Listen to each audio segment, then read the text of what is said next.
दोस्तों, क्या कोई नेता 75 साल की उम्र में भी इतनी ऊर्जा से भरा हो सकता है कि वो आने वाले 25 सालों की योजना बनाए? क्या कोई प्रधानमंत्री इतनी महत्वाकांक्षा रख सकता है कि वो सोचे कि अभी तो बहुत कुछ बाकी है? और क्या ये सिर्फ एक निजी जीवन दर्शन है या इसके पीछे एक बड़ा राजनीतिक संदेश छुपा हुआ है? और एक और सवाल कि जब कोई व्यक्ति कहता है कि मैं बीते हुए वर्षों को नहीं गिनता, केवल बचे हुए को गिनता हूँ, तो क्या वो सिर्फ खुद को प्रेरित कर रहा है या पूरे देश को एक संदेश दे रहा है? और सबसे ज़रूरी सवाल कि क्या प्रधानमंत्री नरेंद्र मोदी वाकई अगले 25 साल तक देश की सेवा में लगे रहेंगे या ये बात कुछ और कह रही है? नमस्कार, मेरा नाम है शुभम गुप्ता और आप देखना शुरू कर चुके हैं वीके न्यूज़। दोस्तों, आज हम इसी छोटी सी बात को गहराई से समझेंगे। ये सिर्फ एक परीक्षा पर चर्चा की बातचीत नहीं, ये एक दर्शन है, एक सोच है और शायद एक बहुत बड़ा राजनीतिक संकेत भी है। दोस्तों, हाल ही में प्रधानमंत्री मोदी ने परीक्षा पर चर्चा पर बच्चों से बात करते हुए एक बात कही जो सोशल मीडिया से लेकर न्यूज़ चैनलों तक चर्चा का विषय बनी हुई है। एक नेता ने उन्हें फ़ोन किया, बधाई दी, कहा कि सर आप 75 साल के हो गए। प्रधानमंत्री ने मुस्कुराते हुए जवाब दिया कि हाँ, अभी 25 साल बाकी हैं। फिर वो रुके और गहरी बात कही कि मैं बीता हुआ नहीं गिनता, जो बचा है उसी को गिनता हूँ। और इसलिए जीवन में मैं आपको भी कहता हूँ कि बीता है उसकी गिनती में समय बर्बाद मत कीजिए, जो बचा है उसे जीने के लिए सोचिए। मुझे अभी एक नेता ने फोन किया था मेरे जन्मदिन पर, है 17 सितंबर को। तो उसने मुझे कहा कि आपके 75 हो गए, बोले अभी 25 बाकी है। मैंने कहा तो मैं जो बीता है उसको गिनता नहीं हूँ, जो बचा है उसको गिनता हूँ। और इसलिए जीवन में मैं आपको भी कहता हूँ, बीता है उसकी गिनती में समय बर्बाद मत कीजिए, जो बचा है उसको जीने के लिए सोचिए। दोस्तों, सबसे पहले तो ये समझिए कि प्रधानमंत्री क्या कह रहे हैं। 75 साल की उम्र में ज़्यादातर लोग रिटायरमेंट की सोचते हैं, आराम की सोचते हैं, लेकिन मोदी जी कह रहे हैं कि अभी 25 बाकी है, यानी 100 साल तक का लक्ष्य, और वो बीते हुए को नहीं, बचे हुए को गिनते हैं। इसका मतलब साफ है कि नकारात्मकता नहीं, सिर्फ संभावनाएं। जो गया उसे छोड़ दो, जो आने वाला है उसे जी लो। दोस्तों, ये बात सुनने में बहुत ही साधारण सी लगती है, लेकिन अगर आप गौर करें तो ये जीवन का एक बहुत बड़ा फलसफा है। ज़्यादातर लोग बीते हुए में जीते हैं, पुरानी गलतियां याद करते हैं, पुरानी नाकामियां गिनते हैं, पुरानी शिकायतें दोहराते हैं। लेकिन प्रधानमंत्री मोदी कह रहे हैं कि ऐसा करके आप अपना समय बर्बाद कर रहे हैं। जो बचा है उसे कैसे बेहतर बनाएं, यही सोचिए।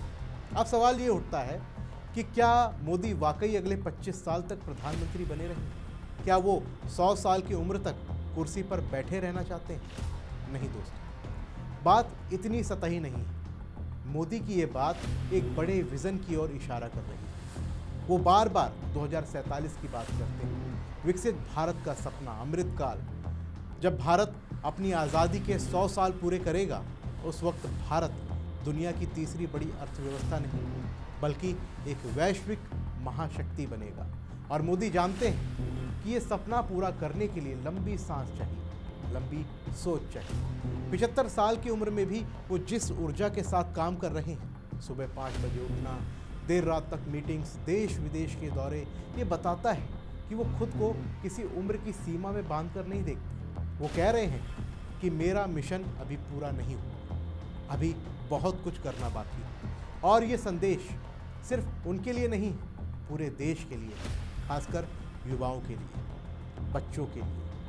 देखिए, मोदी बच्चों को क्या सीख दे रहे हैं। वो ये कह रहे हैं कि जीवन में पीछे मुड़कर मत देखो, असफलताएं आएंगी, मुश्किलें आएंगी, लेकिन उन्हें गिनकर अपना समय मत खराब करो। आगे क्या करना है उस पर फोकस करो। आज का बच्चा कल का नागरिक बनेगा। अगर वो बीते हुए में उलझा रहेगा तो देश कैसे बढ़ेगा? मोदी बार बार कहते हैं कि ये युवा भारत का समय है, और युवा अगर बीते कल में जिएगा तो आने वाला कल कैसे बनाएगा? ये बात सिर्फ निजी जीवन के लिए नहीं है, राजनीति के लिए भी है दोस्तों। मोदी जानते हैं कि भारत को विकसित बनाने में दशकों लगेंगे। इंफ्रास्ट्रक्चर, एजुकेशन, हेल्थ, टेक्नोलॉजी, हर क्षेत्र में लंबी प्लानिंग चाहिए, और वो खुद को उस लंबी यात्रा का हिस्सा मानते हैं। 25 साल बाकी हैं। इसका मतलब ये नहीं कि वो 2047 तक कुर्सी पर बैठे रहेंगे। इसका मतलब ये है कि उनका विज़न 2047 तक का है और वो चाहते हैं कि देश भी इसी सोच के साथ चले। दोस्तों, एक और गहराई है इस बात में। मोदी की ये सोच एक तरह की आशावादिता है, पॉजिटिविटी है। जो देश आज चुनौतियों से गुजर रहा है, महंगाई, बेरोजगारी, सामाजिक तनाव, उसके लिए ये संदेश बहुत ज़रूरी है। वो कह रहे हैं कि हिम्मत मत हारो, जो बीता उसे भूल जाओ, जो बचा है उससे बेहतर बनाओ। और अंत में एक बात कि मोदी की ये सोच इसलिए भी खास है क्योंकि वो खुद इसका उदाहरण है। 2014 से लेकर अब तक हर चुनौती के बावजूद वो आगे बढ़ते रहे, कभी रुके नहीं, कभी पीछे मुड़कर नहीं देखा।